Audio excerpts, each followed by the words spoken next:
Tesla Cybertruck a marketing masterpiece or a costly misfire? Tesla promised a revolutionary electric pickup truck with insane range. But reality has hit hard, with delays, range reductions, and a price tag that's skyrocketed since the initial unveiling.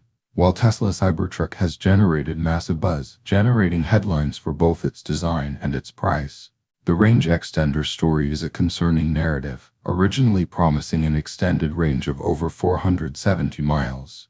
The Cybertruck's range extender now only delivers a meager 445 miles. This begs the question, did Tesla miscalculate, or is the Cybertruck more marketing stunt than a serious contender in the pickup truck market? The delay of the range extender and the hefty 6.0 price tag only add to the doubts.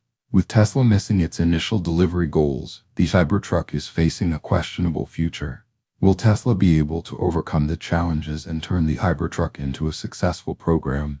Or is it destined to become a costly footnote in the electric vehicle revolution? Only time will tell.